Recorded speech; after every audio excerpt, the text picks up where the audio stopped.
Srimad Bhagavatam, Sri Bhaktivedanta Swami Srila Prabhupada ki Ananta Koti Vaishnavita ki Grantaraj Srimad Om Namo Bhagavate Vasudevaya.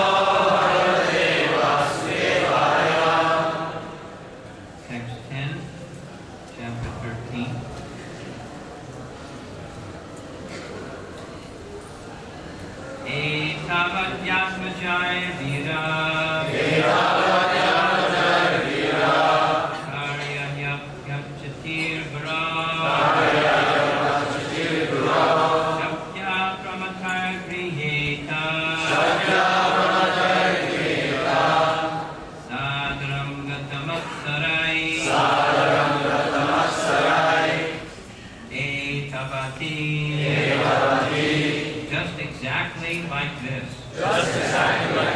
Atmajai. By the offsprings.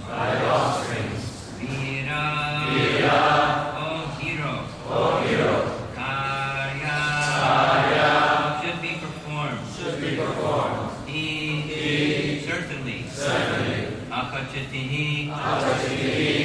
Worship. Gura. Unto the superior. Shakya. With full capacity. Akramatai. By the sane. Rhyeta. Should be accepted. Adaram. With great delight.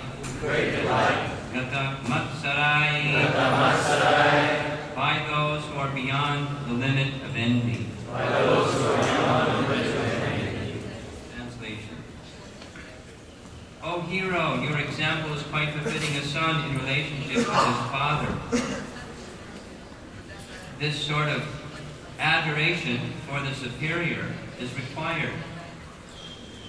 One who is beyond the limit of envy and who is sane. Small thing. Accepts the order of his father with great delight and executes it to his full capacity. Report by Srila Prabhupada. When the four previous sons of Brahma, the sages Sanaka, Sanatana, Sanandana, and Sanat Kumar, refused to obey their father, Brahma was mortified, and his anger was manifested in the shape of Rudra. That incident was not forgotten by Brahma, and therefore the obedience of Manu Swayambhuva is very encouraging. From the material point of view, the four sages' disobedience to the order of their father, from the material point of view, was certainly abominable. But because such disobedience was for a higher purpose, they were free from the reaction of disobedience. Those who disobey their fathers on material grounds, however, are surely subjected to disciplinary reaction for such disobedience. Manu's obedience to his father on material grounds was certainly free from envy. And in the material world, it is imperative for ordinary men to follow the example of Manu.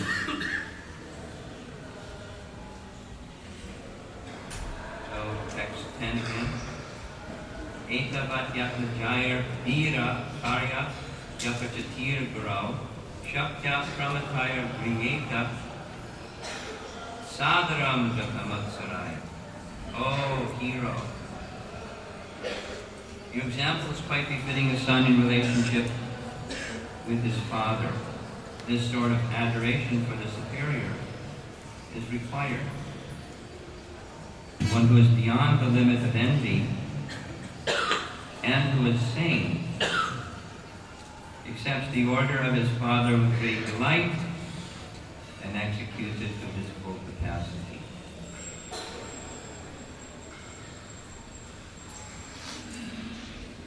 This text 10 is amplifying and following a logical line of conclusion from the previous verse.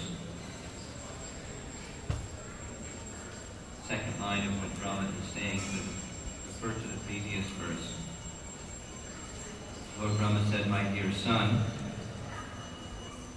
O Lord of the world, I'm very pleased with you and I desire all blessings for both you and your wife. You have without reservation surrendered yourself unto me with your heart for my instructions." So this is the previous verse, text 9 is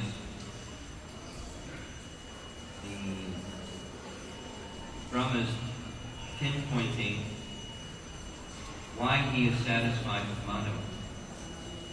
And in this verse, he's mentioning that again, and then indicating what are the consequences, the positive consequences of such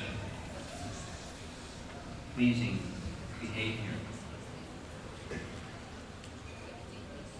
So, nirvilikena hrida. Nirvilika, this phrase appears in certain places again and again in the Bhagavatam and our teachings of devotion. Nirvilika indicates without pretense. Ahaituki apratiyata. Yatma suprasidati. Without hetu, without cause, or unmixed with something selfish. That's without pretense. So, with pretense is mixed. It's using Bhaktisiddhanta Saraswati Thakur's phrase, it's dovetailing. I want, Krishna wants, very nice. I do what I want because it matches what Krishna wants.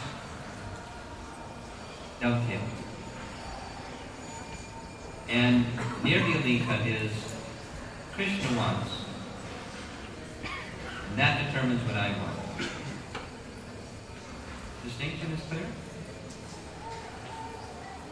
Dovetailing is I did a little research. Dovetailing is a carpentry term when you join one piece of wood with another piece of wood. And a way of making notches in the wood such that it's even stronger than one piece of wood.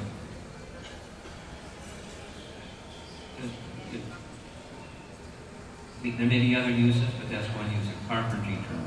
Joining one piece, so there's our desire and there's Krishna's desire, and dovetailing is we just do what we like to do conveniently because Krishna also likes that. And that's with selfish interest. That's not this nirvilika kind of purpose. Brahma is putting the point on the fact that Manu had no interest for himself. He came before, like Prabhupada would speak, about Sanatana Goswami coming before Lord Chaitanya like a blank slate. You just write on me. Who am I?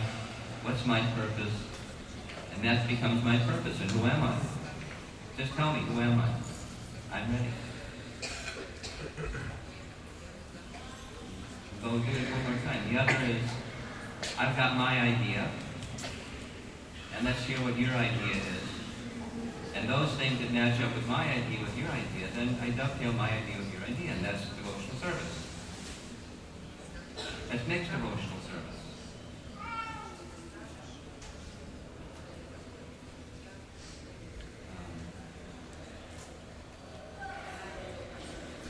There's a very nice purport that, or a commentary by Vishwanath Chakravarti Thakur, I want to insert in the beginning part of this presentation.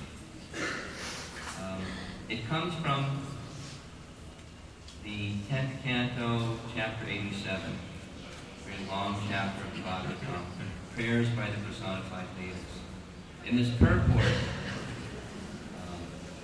Vishwanath Chakravarti Thakur is micro-analyzing, very, very carefully analyzing, assessing how does the hearing process work to bring one to the position of transcendence. Because we know from the Bhagavatam, from the first canto, the hearing process gradually moves one from the lower modes of nature, passion and ignorance, to the quality of goodness. But the Srimad Bhagavatam, the gift of Srimad Bhagavatam is to deliver us to transcendence. So, how does it work? How do you go beyond this dovetailing program to a completely surrendered program? The other word in text 9 is Atma Anarpitam. Atma Anarpitam is very similar to Atma Nivedanam, or sometimes Atma Samarpitam.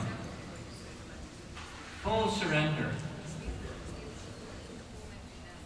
Full surrender from the heart, not from the mind. Full surrender from the heart. That becomes possible through the hearing process. Sincerity, the qualification, the eligibility of a candidate for devotional service, those of you that know nectar of devotion, is one's eagerness to have that relationship with Krishna, or its sincere desire.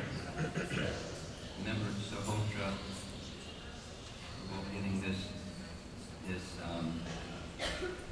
the Latin root of sincere is scire, which means unmixed, taken from marble that doesn't have any lines in it. Like our floor has white marble, has lines in it. So the needy is without lines in it. That's scire. So there's nothing mixed. Not what's in it for me consciousness. What do I get out of it consciousness? It's what's your interest, and that becomes my interest consciousness. It's called love. How to approach that position of transcendental loving, dealing with Krishna through the process of hearing. That's exciting. To go beyond goodness, which is religiosity, because here there's language about material in the purport. Accept obedience on material grounds. How that can be transcendental so here's Vishwanath Chakravarti Thakur's commentary.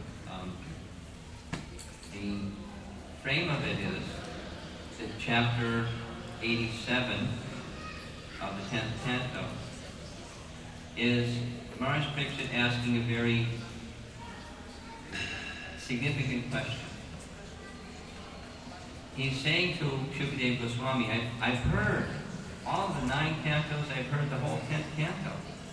I've heard everything about Krishna's pastimes, and my consciousness is completely fixed upon the personality of Godhead. I'm ready. Let that snake bird come or whatever's going to happen. I'm ready. But I have a doubt. How did this happen? Because what's been going on is you're using something material, your tongue, and I'm using something material, my ear, and we got to this spiritual place. How can you use something material to get to something spiritual? That's my doubt. I know what I'm experiencing. Fixed. But how did it happen? Shukadeva Goswami says, very nice question. Such a nice question. It was asked long ago by many sages.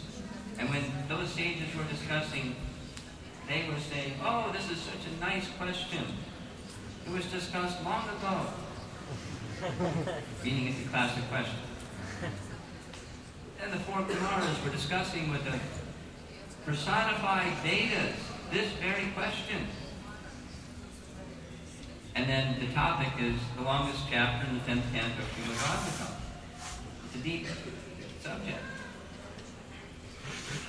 So using something material to get to a spiritual place, that's a core teaching of Chaitanya Mahaprabhu. It's captured by Rupa Goswami. Nirbandha Krishna Sambandhe Yukta Vairagya Ujjate. How does it work though? So they're discussing. One of the essences that they speak about is the mind fixed upon Krishna. The short answer is a long chapter. The short answer is everything comes from this ultimate source, Krishna. So those things which come from Krishna, when used in service to Krishna, they take on a spiritual quality. The tongue becomes spiritualized, the ear becomes spiritualized, and that can carry you to a spiritual place. But then they very deeply, because the Kumaras are they like discussing spiritual topics. That's what they do. They're the Lord's Gyan Shakti. Shakti Avatars. And they like discussing with qualified people, so personified Vedas. Very, very lively discussion. And some of the personified Vedas are saying the essence is where the mind goes, not just what the tongue and what the ear do, but fixing the mind. And so how do you fix the mind? So they describe different ways of fixing the mind. And Vishwanath Chakravarti Thakur in his commentary says, some of the more elevated Upanishads, just like we find this same type of thing in Srimad Bhagavatam, that there are levels of Upanishads, the Gopala Tapani Upanishad, and others of the most elevated Upanishads, interrupt this dialogue and saying, no. You're talking about taking some kind of mechanical process, fixing the mind as in the Ashtanga Yoga process, fixing the mind in a mechanical way. No. That's not at all necessary. In the process of bhakti, it's not at all necessary. The one thing that's necessary is just what's being described in this verse. The nirvyalitena atma samarpanam vidi, the quality of Manu, from his heart, unpretentiously, meaning without any other purpose, without any other motive, ahaitaki bhakti, Brahma, what is that service you'd like me to do? Blank check. The same Nirvyalika comes a little bit later in the same canto when Swayambhuva Manu goes to visit Kardama Muni. And Swayambhuva Manu reaches the hermitage of Kardama Muni, and Kardama Muni just glorifies Swayambhuva Manu and says, I don't know why you come to this deep in the forest position where's my hermitage, but you're the Lord of the universe. You're the Manu controlling the whole universe. And so there must be some purpose for your coming here. And he gives him a blank check. He says, whatever it is that you want. Nirvyalitena. Same exact word. Whatever you want. I'm prepared. This is so without pretense. Prabhupada explains it there as well. Or when Brahma undergoes his austerities, he receives this instruction tapa, and he performs his tapa. Nir Elika. He's just inquiring about who am I? Same as Sanatana Swami. Who am I? What is my purpose of existence? How am I to perform it? Please instruct me, I'm ready. So now we'll go to Vishwanath Chakravarti Thakur's commentary. So this essence, just putting the point on it one more time, this unrestricted, unconditional, unqualified surrender, ready to very, very carefully understand what the instruction is and bring it into the world of action. Perform it as you wish. That submission, like in the language of Bhagavad Gita, Tattati, Pranipating, Sanipat, unconditional submission. Here's Vishwanath Chakravarti Thakur's commentary. Vishwanath is paraphrasing the Upanishad, Gopala Kapani Upanishad, saying how the hearing process works to bring one transcendence is this submission to two things. That the source of the message, ultimately is Krishna, but the deliverer of the message and the message itself. Here's what he writes. The idea here is that one should directly see the Supreme Personality of Godhead, because when one's mind is fixed upon Him, just like Dhruva, his mind was fixed upon Him under the order of Narada, and he was chanting Om Namo Bhagavate Vasudevaya. As he was fixed like that, the Lord appeared within his heart, and then He appeared before him. So that's the goal. Prabhupada would often teach us, when the goal is clearly identified, it's very easy to make the steps to reach the goal. But if you don't have a very clearly identified goal, good luck. Try to reach there.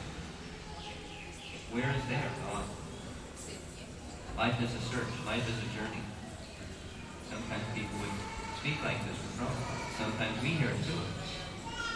Life is but a journey. Journey to where? Life is but a journey.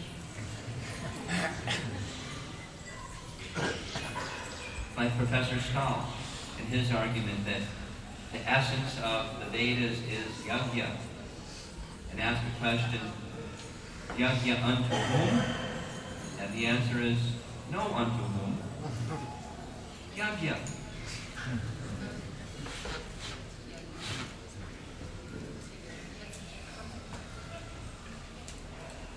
One of our devotees in Connecticut met one of Professor Stahl's students. He was in a classroom giving a University of Bridgeport, Connecticut, giving an introduction to an anthropology class on Krishna Consciousness.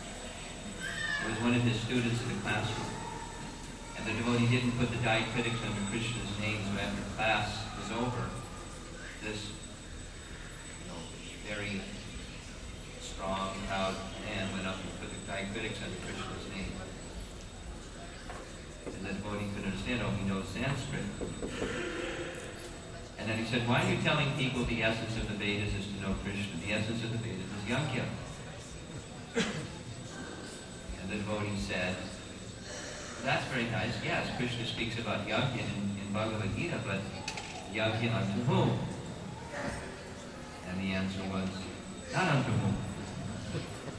He's repeating what his professor taught him. Yajna. So what's the goal? Yajna. Unto whom? No unto whom. Good luck getting there. Define the goal as Vishwanath Chakravarti Thakur has done. The idea here is that one should directly see the Supreme Personality of Godhead in a condition of love. The heart needs to be transformed for that to happen. Premanjana Churita Bhakti Vilochini. How do we get there? Through the hearing process. How does it work? The means for achieving this are then stated. First, one must hear from a bona fide guru. To take the words of such a spiritual master into one's heart, just as described in yesterday's verse. Taking the words into Shrinvanti, Gayanti, Grinanti, Sadhana. Grinanti. Take the words into your heart, seated right with the soul, touching the soul, moving the soul. And how does one offer the proper regard for the source of that knowledge, the instruction, and the instruction itself? By offering him humble service and striving in all ways to please him. This is what Manu's disposition is, just as Radhanath Maharaj was describing. Service. See? Some service. What is it that you want? I'm ready. Striving by all means to please. One should then continuously ponder the divine message of the spiritual master with the aim of dispelling all doubts and misconceptions.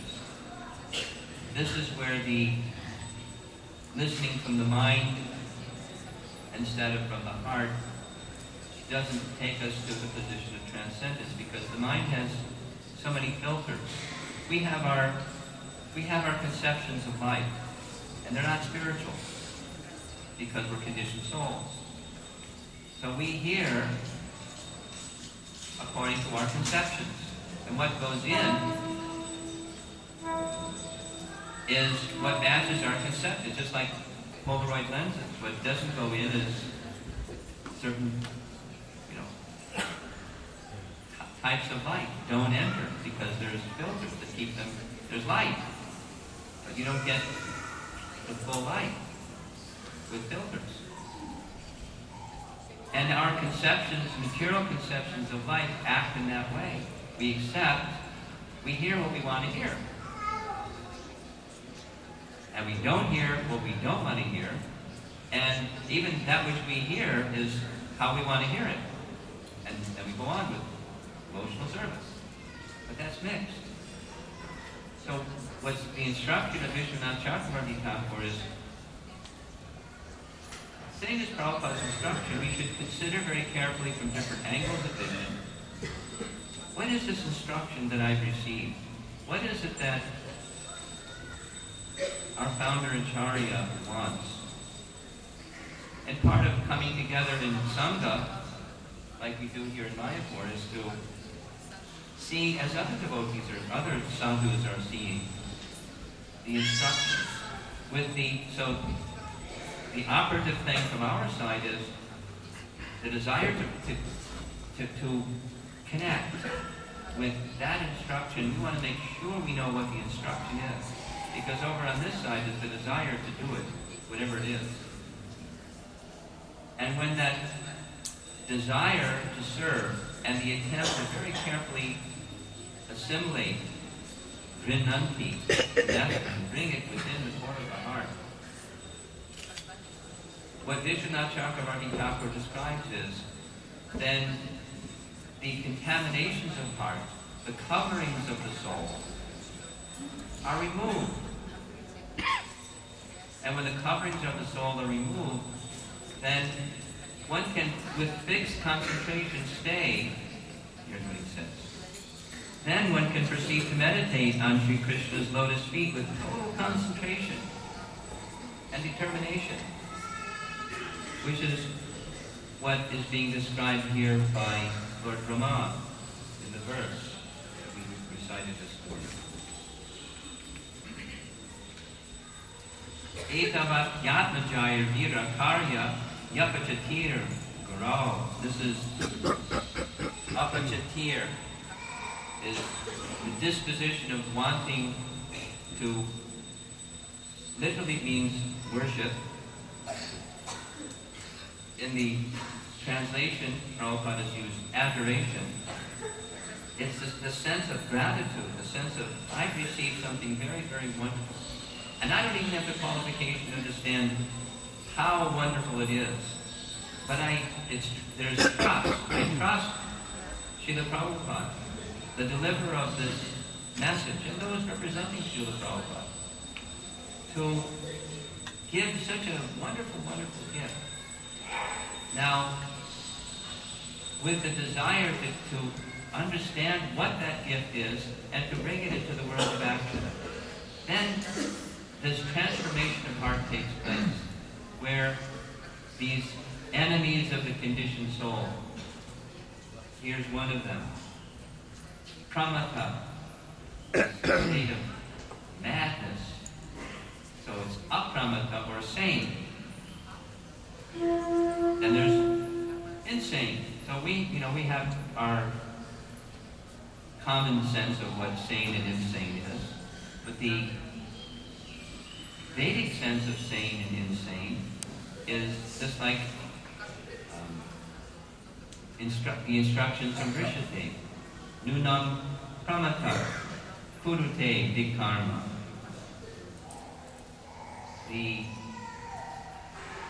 state of madness is when one accepts that a life of sense gratification, whether it's karma or big karma, the life of sense gratification, this is happiness. Thinking like that is madness. And apramata means sane. One has put that to the side, like dispensed with it. And the focus now is something else. So it's not the dovetail, bringing my idea of enjoyment and happiness into the realm of Krishna's service. Leaving that off. Rejecting that pursuit or sense, that conception of what happiness really is. And accepting the conception of happiness as being in our constitutional position of a servant to the Supreme Personality of Godhead. And not just in the mind, but where there's nothing that's going to change that. There's no test or tribulation where we reach our breaking point, or some allurement where we say, well, Krishna plus one, and go for it. Or just unthinkingly go along the path of devotional service work. So it's where there isn't any deviation. This comes from the hearing process.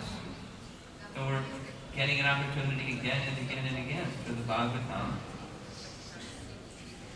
to come to that position.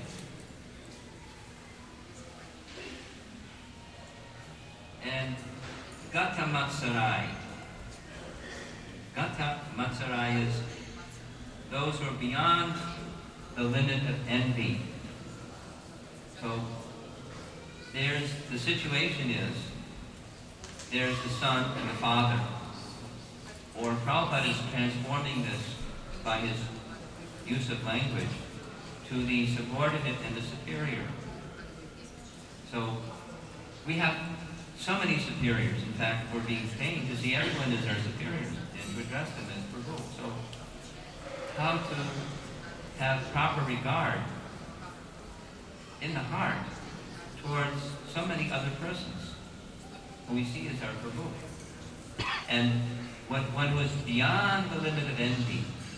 So this is Manu's qualification. And we're being encouraged to follow Prabhupada's last line in the purport. It is imperative for ordinary men to follow the example of Manu. So what's the example of Manu? He has no envy in his heart. He simply wants to serve. There's a very nice purport in the second canto of the Srimad Bhagavatam where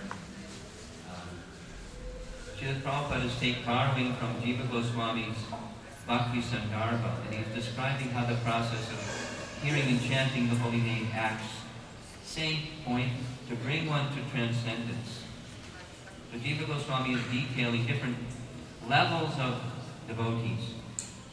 And one level of devotee he describes is those who just like to serve. And that's a nice quality. They just like to serve. This service, that service, doesn't matter designation. This service, because I have no designation. Let go of all designations. Just service. So that's a very nice qualification. Because especially when one has that mood of service and one is in good association, and one is connected with service that carries one to transcendence. But this commodity or quality of faith is so important. Because, again, Vishwanath Chakravarti Thakur's definition of faith is one has unflinching faith in the instructions of the spiritual master. This is the secret to success in spiritual life. You take the instruction of the spiritual master as your life and soul. You can't separate yourself from that instruction. That carries one. Krishna means Krishna carries one to the transcendental position. There's no envy. The material world has envy. And so there's always some kind of calculation. How I can move up. How I can gain something. The fruitive mentality. So all those contaminations of the soul, coverings of the soul, are removed by proper hearing process. So it's about to come. Manu has submitted himself completely to Lord Brahma. Very much like, so one other point, very much like the Prachetas. When the Prachetas heard from their father, King Prachetivari, some similar instruction, I'd like you to qualify yourselves to produce good progeny. And the answer was, yes, sir. And Prabhupada's comment is because of their obedience to their father. Later on, as they're simply going to execute the instruction of their father, it's not, oh, this is something that we wanted. Therefore, it's very nice. It's whatever he wants. That's very nice. And so they went to perform austerities for 10,000 years. So their lifetime is long, 100,000 years, but that's like supposing the grahastas were given some blessing from their spiritual master to conceive children. Then you took 10 years out of your life to qualify yourself to have good children. That would be equivalent to. So they're going off to qualify themselves to have good project. And Lord Shiva comes from out of the lake and says to them, very rare is it for someone to see me, but I've come before you because I'm very pleased by this quality that you have, this quality of being submissive to the indication of your father. You please me very much by this quality, so I come before you, and I want to give you something. I want to give you the means that you can achieve spiritual perfection, not just undergo the austerities to get the purification so you can produce good children, but realize the goal of life. I want to give you that gift. And he gives them the stotra by which he meditates upon the personality Godhead has achieved perfection. He's giving them that gift. And when we receive the gift, just like we received the gift of Prabhupada's teaching, his instructions, the teachings of the cyclic succession, the teachings of how we have access to Jiva Goswami's, Vishwanath Chakravarti Thakur's, or any of the great personalities who are disclosing this, without the mercy of our spiritual master. So that's what's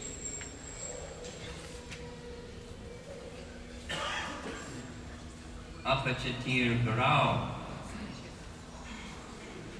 Worship of the spiritual master, Prabhupada has said here, the superior. Then it can act in a transcendental way. So that's how the hearing process works. We're finding in the Bhagavatam here, Brahma is ready to give instruction that's going to give the whole life direction to Manu, and Manu is ready to receive it. And so the point that Prabhupada makes in the conclusion of the purport is, although the submission to Brahma is for something material, it's going to act in a spiritual way because there's no envy in his heart. He's fully prepared to accept whatever the indication is in the proper mood of service. Hare. Yes, 2 minutes. Beauty? Regarding your point about dovetailing, it's an excellent point.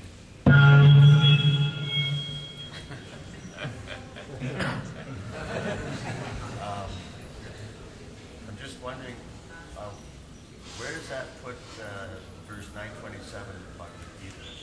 You've got the other stuff. Karma Yoga, which Ramananda Roy says that's external. Go further. Vivek, can I have your hand? Yeah, I have a question. I hope I can answer.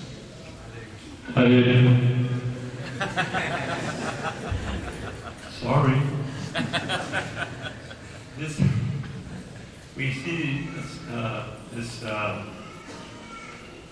same kind of dilemma or same kind of phenomenon we have here where the four Kumaras refused the first thing, the instruction to propagate, and that made Brahma angry. Now we have Manu submitting, Saying yes. and that's yes. But at the same time we have the Kumaras, they did a good thing too. And so this is For a higher purpose. yes. But now later on, similar thing happens with the Varyasvas and the Shavalasvas. Yeah. Isn't it? And Narada Muni convinces them, and Daksha, he's trying to fulfill his duty of propagating, Yeah. and he gets angry, right? Yeah. So what's good and what's bad here? Okay. We need Narada Munis, because Narada Muni, very important in that whole drama. First thing Narada Muni did was he examined the candidate to see what's their qualifications.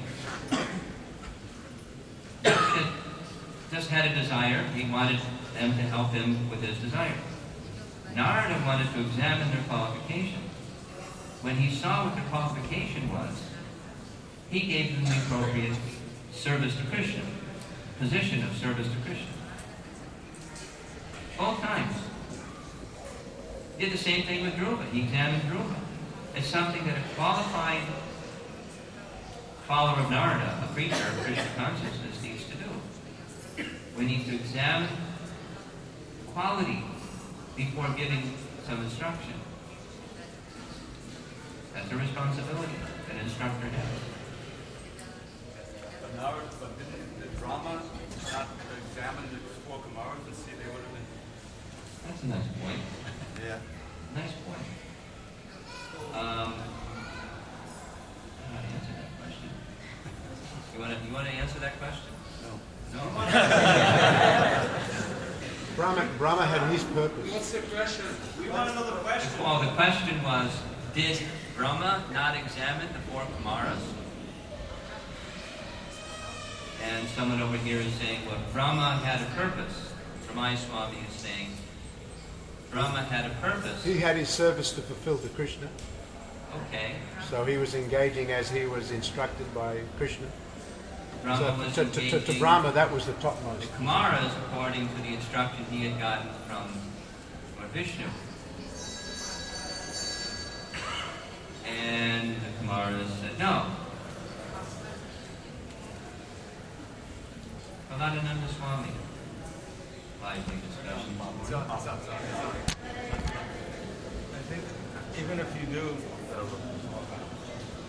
Careful. Dead. Get the speaker.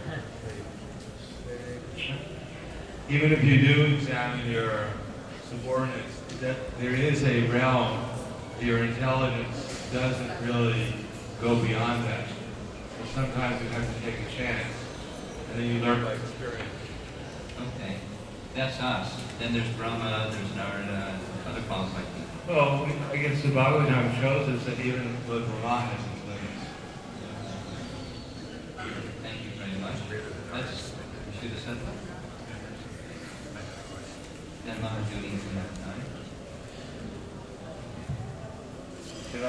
There were a good reason why the four Kumaras, when Brahmacharis, better Brahmacharis, they reject the order of Father Brahma because We know why they rejected, but the question is, why did Brahma instruct them different than their qualification, their capacity? Yeah, I understood, but I want to make a point because it's very significant also. Prabhupada says the purpose is a duty of the son to follow the father of ways. Because it was a reason for high purpose, you can reject because they want to engage in devotional service. That's why they can confess Vasudeva Bhagavati Bhakti Yoga. There was no contamination on their part, that's correct. Duty and I just start thinking your question. Now this unconditional submission, it's a feedback of faith in the heart. Yes. So is that with Krishna's guidance, or is that mostly by our own discrimination or independence? How does Krishna help our independence align in the right way?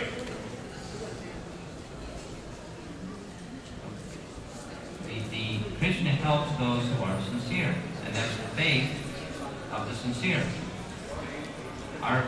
Just like Prahlada indicated, our capacity is limited, but there's faith in Krishna. He's unlimited, and he can guide our directing of our faith. So our intelligence is limited, and limited intelligence says we need a superior intelligence of Krishna. There's somebody else that has their hand up. Yeah. We got a lot of hands up. The other explanation is that sometimes Krishna arranges personalities like Lord Brahma and the four Kumaras to set examples for the universe. In other words, Lord Brahma and the four Kumaras, sometimes they reenact things that set standards so everyone else learns actually what the standards are.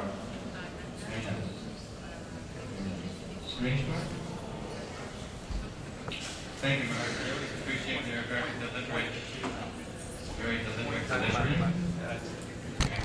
This is our last question. Okay. Well, it's an echo of Mahaduri Prabhu's question, 927 at Roshi, and you've identified that as being the Dovetailing level of karma yoga.